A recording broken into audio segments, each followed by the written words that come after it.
Atmosphere. What is it? How to measure it? And of course, I don't mean the Earth's atmosphere, but the atmosphere in video games. It is a word that many people use when describing games. But as with the real atmosphere, it is hard to grasp. You can't touch it, but it is certainly there. In gaming, you either feel the atmosphere or you do not, but there are actually ways to measure atmosphere in games. And in this video, we'll discuss 5 aspects that form the atmosphere in games. And those are authenticity, uniqueness, believability, environmental storytelling, and the flow of gameplay. And we'll discuss them all, so grab yourself some snacks, cut yourself some slack, and let's begin. Now, if atmosphere in games is real, then to understand and measure it, we have to look at games that undoubtedly have it. And we'll begin with authenticity, since it is the biggest one. And the easiest and obvious examples are post-apocalyptic games. For example, The Last of Us. We have a setting of the game where human civilization ended, and the world of the game must reflect that. And yes, the rusted cars, the cities overgrown by moss and weeds are pretty obvious examples.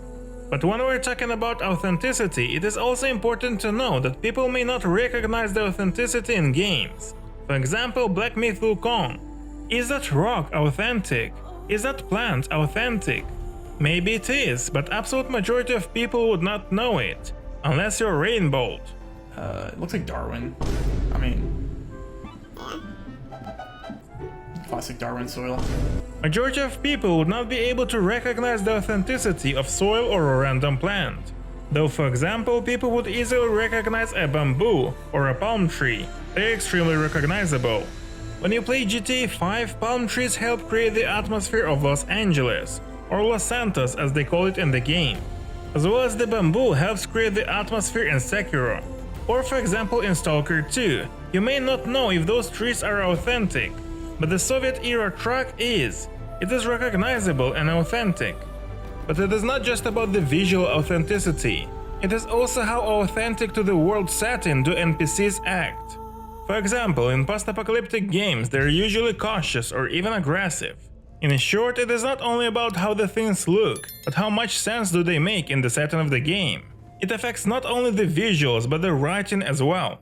Nothing must stand out and feel out of place. Even the words the character uses matter in the terms of authenticity. For example, Aloy in one of the trailers to Horizon Zero Dawn, while describing the modern world building, she says, "With towers that reached the stars."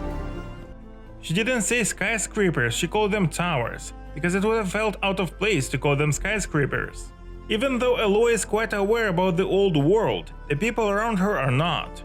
And they influence her worldview, and she uses words that the people around her use. Even though lore-wise it would have not been a problem for Aloy to call them skyscrapers, it would have felt out of place and would damage the authenticity. Because we often use the real world as a reference for authenticity. For example, the soundtrack in games must also be authentic. The style of the music and the instruments used in it must be authentic to the time period the game is supposed to be set in. For example, let's look at bad examples of authenticity. AC Shadows. Why have we stopped?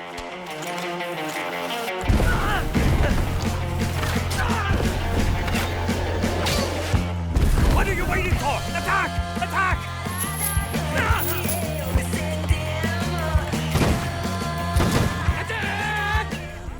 Nor bass guitar, nor modern drums existed in the time period that Shadows is supposed to represent. The music in the game is extremely unauthentic. In the trailer to Assassin's Creed Mirage, Ubisoft used a rap song, and people cringed. And Ubisoft didn't learn from that experience. It wasn't the rap that was the problem, but the fact that it felt off. It shouldn't be there. It was unauthentic. I can talk about authenticity a lot, but I think you got the idea. Let's move on, I don't wanna waste your time. But before we do, I wanna offer you to subscribe to the channel. I have everything you need. Critiques, analytics, tops, discussions. The legacy of France in the video game industry. A discussion whether games are art. Forgotten aspect of fun in video games. My channel is everything you are looking for. So subscribe now and leave a like to this video to help your favorite croissant out. I am your favorite croissant, right? Now let's move on. And let's talk about uniqueness. Uniqueness is not something mandatory when it comes to atmosphere. but if it doesn't harm the authenticity, it can be a very good instrument in creating an atmosphere. For example, can mushrooms help create atmosphere? Probably not. But what about these? They're quite unique. It is not every day you see a 50-meter tall mushroom, and it does help create an atmosphere of Morrowind and Shivering Isles. Or for example, the unique design of Daedric armor. Very unique and helps the atmosphere, especially when comparing to Dragonbone armor, which is not as unique looking and is less iconic. It is just an armor out of bones, and it doesn't help the atmosphere as Daedric does. But let's step out of the Elder Scrolls games. Let's look at lightsabers. Yes, unique, recognizable and help to create atmosphere. We can also throw in, for example, the armor from Warhammer Universe and power armor from Fallout Universe. They also are unique and create atmosphere. Often games with a lot of atmosphere rely on realism, and in those cases there's little to no room for uniqueness. Like for example The Last of Us, there's almost nothing unique there, maybe except for unique monsters that also contribute to atmosphere, but overall it is very grounded. Or for example we have Stalker 2, where realism collides with uniqueness. We have for example a lot of anomalies, and they are, as far as I know, unique to Stalker. So again, uniqueness is not required for atmosphere, but it can be a very good instrument in creating the atmosphere. Now let's talk about believability. Even though authenticity is kinda about believability, I wanna talk about a different believability. And the best way to explain it is with a negative example. I have brought up Stalker 2 in this video twice already, in context of it having atmosphere. But Stalker 2 has issues with believability. For example, you can feel the hand of the developers. There are for example anomalies that break your fall, so that if you jump from a high building you will not take damage.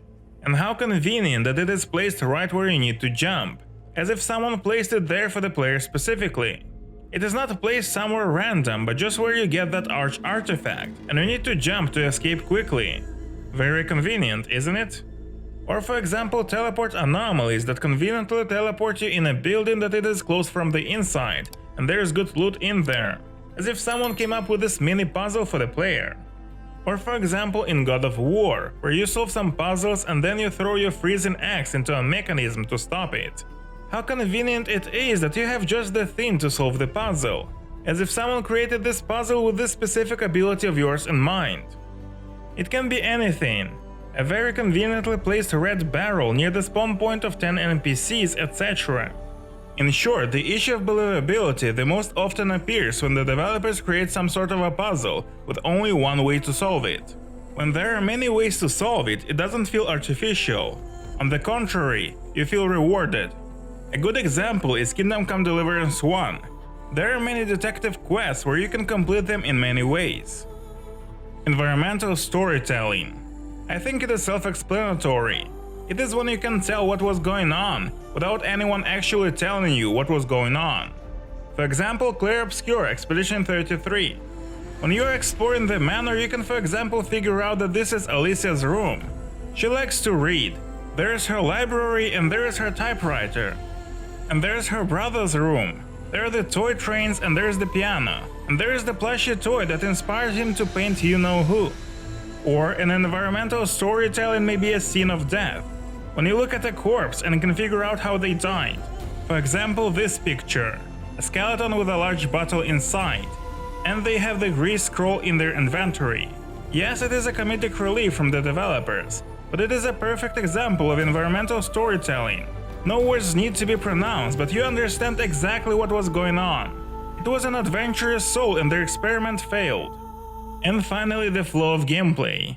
Once you have authenticity, uniqueness, the world is believable and you have good environmental storytelling, it is also important for the flow of gameplay to be smooth, for you to not be interrupted too much. And it means the player has to have as few interactions with the user interface as possible. And the easiest example is Starfield and its millions of loading screens. You can't make it up. Very often you take a mission and you need to travel to another planet. And to get to your destination, not to complete the mission but just to arrive to point B, you have like 4 loading screens. What happens to your immersion in this case? It gets destroyed.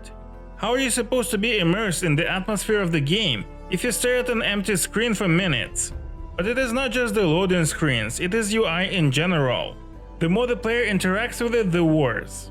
For example, Dragon Age the Veilguard has a huge skill tree, and I spent hours on just reading what skills do, all the terminology, etc.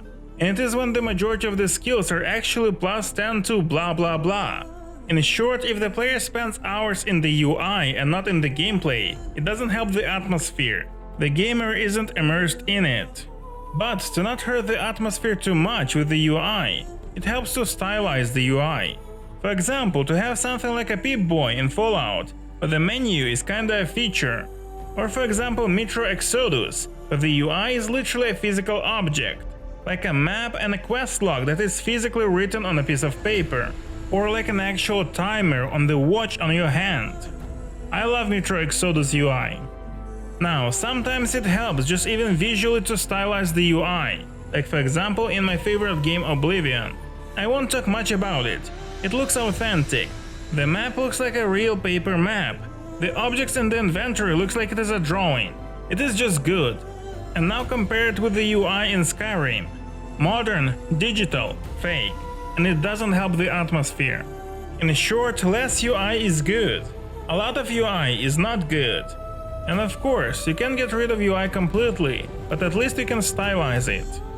Now, thank you for being with me. And don't forget to subscribe and ring the notification bell. And check out the other stuff on my channel. It is really good. See you there.